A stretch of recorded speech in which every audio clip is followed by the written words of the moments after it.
At some point, I must have fallen asleep on the couch because I woke up to sunlight stabbing through the blinds, my body sore and my head pounding. For a few blissful seconds, I forgot. I stretched, rubbed my face, and then it hit me all over again. The cheating. The hotel. The fight. The fact that Emily was gone. I sat there, staring at nothing, my brain trying to process what the hell I was supposed to do next. Do I call someone? My parents? A friend? Do I start looking for a divorce lawyer? Do I pack up her stuff? And then, as if on cue, my phone buzzed. Emily, can we please talk? I stared at the message for a long time. Talk. Talk. Like she hadn't spent months making decisions that led us here. Like she hadn't shattered our marriage with a few careless texts, some secret meetups, and whatever the hell was going on in that hotel. Another message popped up. Emily, I know you're mad, but please don't make any big decisions right now. Let's just breathe and figure things out. I let out a dry, bitter laugh. Oh, now she wants to figure things out? I put my phone down without responding. I wasn't ready. I didn't owe her a response. Instead, I did something I never thought I'd have to do. I started making a list of what needed to happen next. Find a divorce lawyer. Change the locks. Tell family and friends. Figure out finances. Survive today without losing my mind. Because that's what it came down to. Survival. Emily had already made her choice. Now, it was time for me to make mine. I sat there staring at my phone, debating my next move. I didn't want to deal with this alone. But who the hell do you call when your whole life just imploded? My best friend, Mark. That's who. I hesitated for a second. I hadn't told anyone yet. Saying it out loud would make it real. But after everything, I needed someone in my corner. I hit dial. Yo, what's up? Mark answered, sounding half asleep. I opened my mouth, but no words came out. My throat tightened. Jake? His voice sharpened. Dude, you good? That did it. I exhaled shakily. She cheated, man.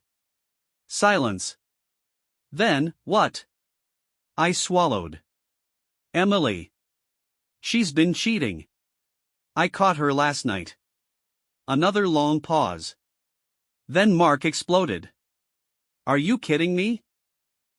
What the, are you serious? I laughed, but it came out broken. Wish I wasn't. Dude. Are you okay? Where is she? What happened? So I told him everything. The signs I ignored. The hotel. The argument.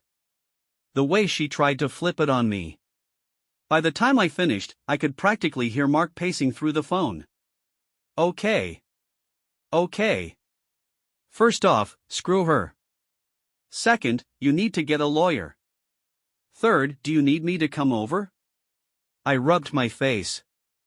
I don't even know, man. I feel like I should be doing something, but I don't know where to start. I got you, Mark said immediately. Give me 20 minutes. And just like that, I wasn't alone in this anymore. 20 minutes later, Mark showed up, looking like he'd just thrown on whatever was closest. He didn't even knock, just barged in and slapped a big coffee onto the counter like it was a peace offering. All right, he said, taking his seat on the couch without asking. You're going to need a lawyer. And I know a guy.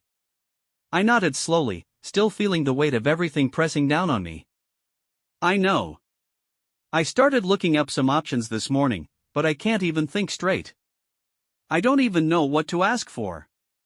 Mark leaned forward, setting the coffee aside. First, we need to figure out what your next move is. Do you want a divorce? Because, man, based on what you've told me, that's your best option. I didn't even hesitate. Yeah. I want a divorce. I'm not doing this anymore. Mark gave a slow nod. Okay, good. So, let's get you someone who knows the law. We'll get the papers in order, and then it's all about getting the property split and making sure she doesn't walk away with more than she deserves. I sank deeper into the couch, trying to let the idea of all this settle in.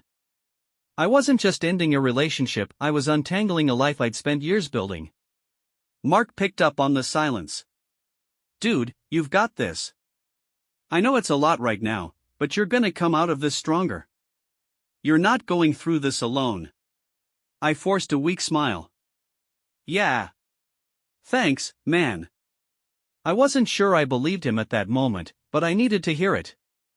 A few hours later, I found myself sitting across from a lawyer, a guy named Frank who looked like he'd been doing this job for 20 years. The walls of his office were covered with framed awards and certifications. You've made the right choice, Frank said, flipping through a few papers on his desk. We'll get the divorce proceedings started right away. In the meantime, you should gather everything you can about your finances. Bank statements, any shared assets, things like that. It'll help us protect your interests. My mind was already spinning again. This was all too much, too fast. But somehow, I had to keep moving. Frank glanced at me, his expression softening. It's going to hurt. I won't lie to you. But remember, this is about you now. Not her. The lawyer's office felt like a blur. I'd signed a few forms, listened to a few suggestions, and walked out feeling like a completely different person, someone who was about to go through one of the hardest things in his life. But now, there was something else I had to do. I had to face the people who cared about me. Mark stuck by me the whole way, even offered to come with me, but I told him I needed to do this on my own. My parents. I hadn't told them yet. I wasn't ready for the questions, the disappointment, the concern. But I knew I had to. It was a Saturday afternoon when I finally made the call. Hey, Mom. Hey, Dad. Can we talk? There was an immediate change in her voice. Of course, sweetie. What's wrong? I closed my eyes, trying to steady myself. It's about Emily. We're getting a divorce. There was a long, heavy silence. Why? What happened? My dad asked.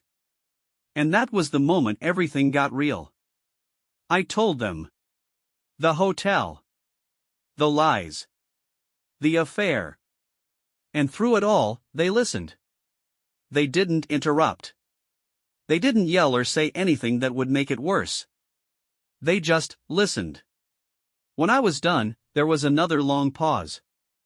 Finally, my mom's voice cracked. I'm so sorry, honey. We never wanted this for you.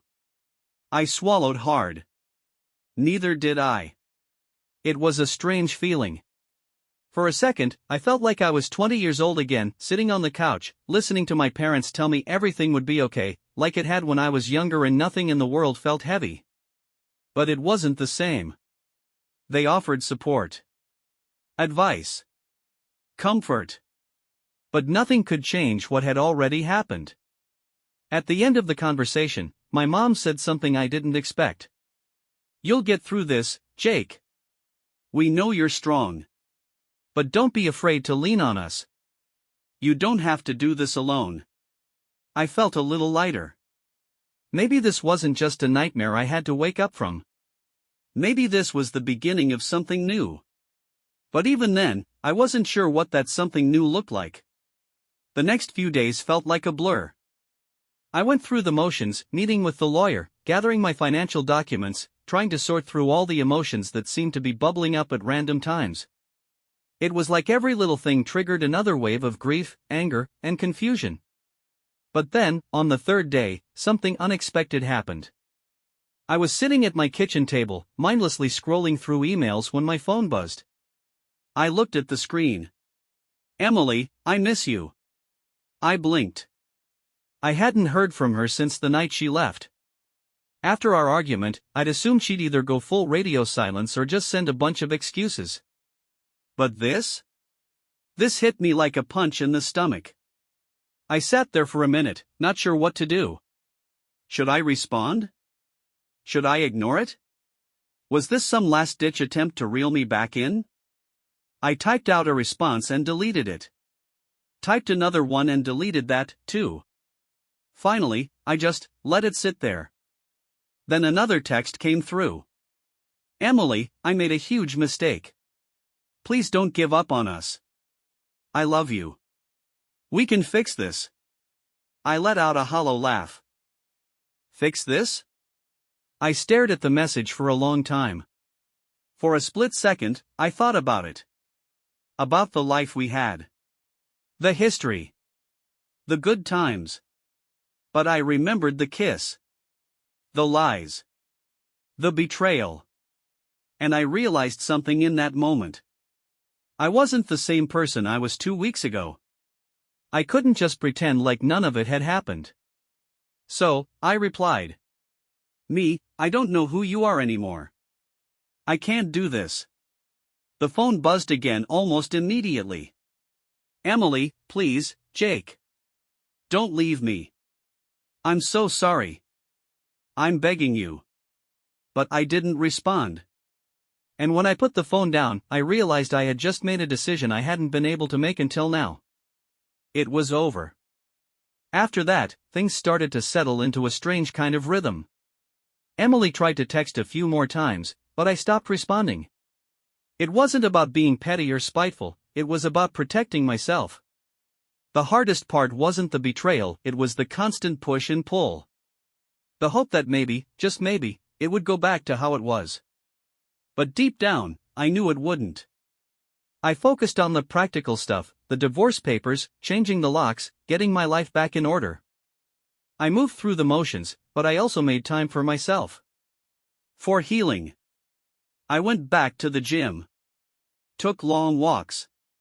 Spent time with Mark, my parents, and the few friends who knew what had happened. At work, I buried myself in my responsibilities. It was easier to distract myself with things I could control. But when I'd get home at night, alone in the silence, I'd find myself thinking about the past. About the what-ifs. The endless cycle of regret that had become my new normal. But as the weeks passed, something shifted. I wasn't as angry. The sadness didn't consume me the way it used to. Slowly, I started realizing that the life I thought I'd lost wasn't the life I wanted anymore. It was freeing.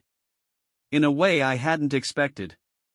One night, after I'd wrapped up some paperwork for the divorce, I sat down on the couch. I wasn't crying. I wasn't angry. I was just quiet. At peace. That's when it hit me, I wasn't the same person I was when all this started. I wasn't the broken, betrayed husband I thought I'd become. I was someone new, someone who could stand on his own 2 feet and say, I'm okay. The truth was, I wasn't just moving on from Emily. I was moving on from the version of myself I'd been when I was with her. And that was the hardest part of all, letting go of the man I used to be. Looking back now, months later, I've learned a lot. About love, trust, and myself. It hasn't been easy, but nothing in life ever is, right? If I had any advice to give someone going through something like this, it'd be this. Feel the pain. Don't bottle it up. Don't pretend it doesn't hurt. Cry, yell, get angry. Let it out. It's part of the healing process. Don't let anyone tell you how to heal. You'll do it in your own time, in your own way. Don't let anyone rush you through it. Set boundaries. It's not about being petty or vengeful, it's about protecting yourself. You can't move on if you're constantly looking over your shoulder. Trust yourself. You'll question everything at first, your choices, your judgment. But trust that you have the strength to move forward, even when it feels impossible. You're allowed to change. The person you were before the betrayal doesn't have to be the person you are after. You have the power to rebuild and grow. It took a long time, but I finally feel like I'm on the other side of this. Not because it didn't hurt, but because I learned how to keep going despite the pain. I'll never forget what happened. But I've forgiven myself for staying, for ignoring the signs, and for being vulnerable. And that, in itself, is enough to keep moving forward.